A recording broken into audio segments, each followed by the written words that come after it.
Hi, I am Cassandra Scott, and this is my presentation on the Royal Cemetery and the Graves of Ur.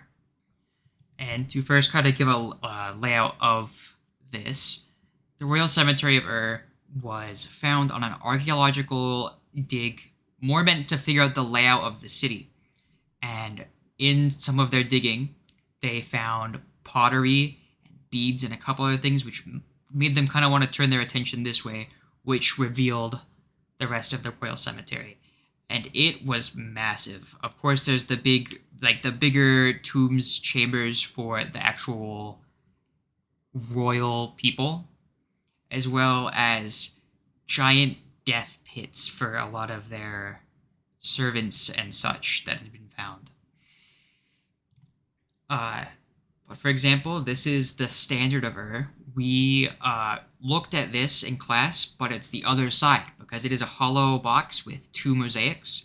The side that we saw in class was war, and this is peace.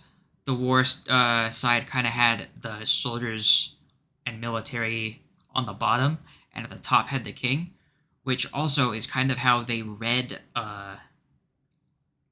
these type of art installations, where they would read from bottom to top.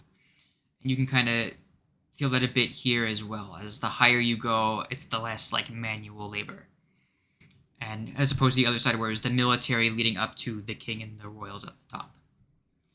But this is the relics from Queen Poby's chamber. She had one of the best kept chambers in terms of the relics that were still found inside.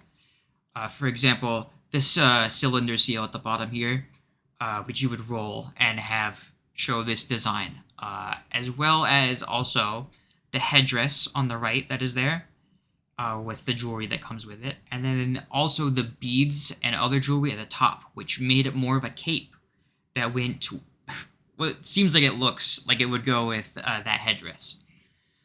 But she had plenty of other things that were also a part of her tomb that it was a lot, which, for example, this cosmetic kit on the bottom, which would open up with the lion on it, was one of the things found, as well as the queen's lyre, which had another animal adornment with it.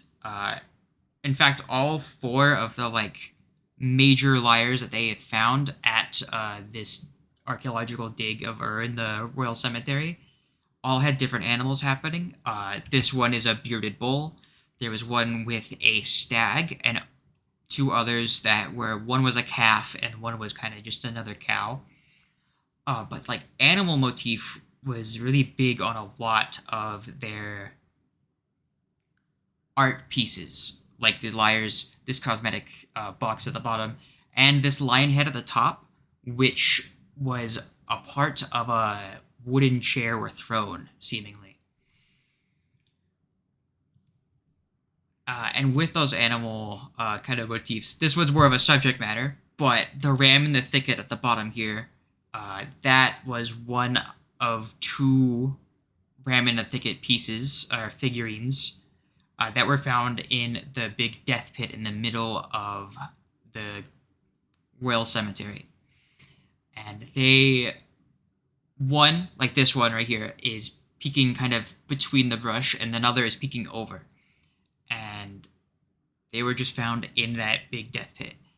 The items on the right here, these were two items found in the tomb of Mezcalamdug, which I probably butchered pronouncing, but was a royal, or not seemingly royal, but still revered person. In fact, the gold helmet had an inscription of the king's name at the time. But these were all really fine handiwork. Also, those pots were also in that same tomb, where that tomb was really full despite not having symbols of royalty. But thank you so much for seeing my presentation. I know it's a bit more scattered, but I wanted to show the breadth of things found at that location because I thought they were quite unique. Thank you so much.